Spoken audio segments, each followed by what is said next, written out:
So mayong gabi sa tanan and share lang nako nino kay I know nga dili lang kay ako ang naka-experience dani.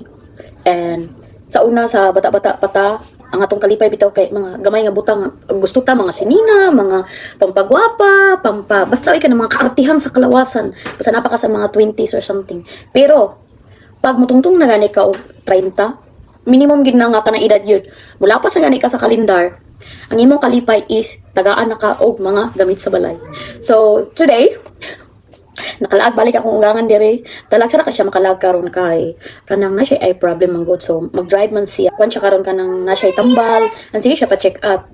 Talag sara siya makabisita dire kay distansya pud bay mga 1 hour kailangan biyahion kay layo-layo siya.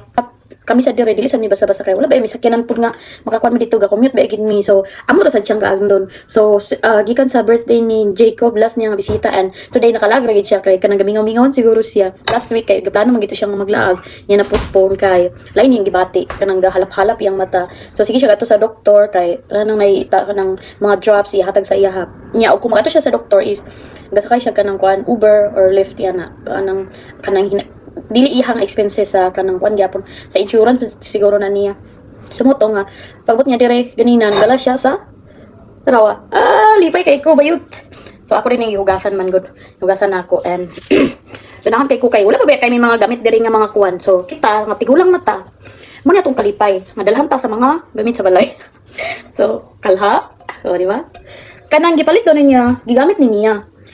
Dili ni siya kuan gyud kanang gig sa iyahan ni gikan and dili kanya magamit kay dili na ba kay siya galuto sa ilaha. Tada kay yung lipay kay akong mata gino ako bayo. Okay ni dayon. O di ba? Makaluto na ta og kuan, na mixing bowl. Ano lang kalipay sa mga tigulang et. O di ba? O imbis ka plano ko nga magpalit ko lain nga kaliro or kalha kay among kalha ay katong kaliro. Kuan lahi to siya nga klase. So ang kalipay, okay, ginuo ko kamo mga bata ng karon o mga edad mong 30 na kapin. Wala na, mo na ninyong kalipay. Tagaan mo, regaluhan mo gamit sa balay. So enjoy na ninyong kabataan undron. I-enjoy gina ninyo. Kay mabot og mag-edad na mo, lapas sa mo kalendar. Wala na, priority na ninyo nga kanang mamalit og gamit sa balay. So mura to, enjoy ang tanan.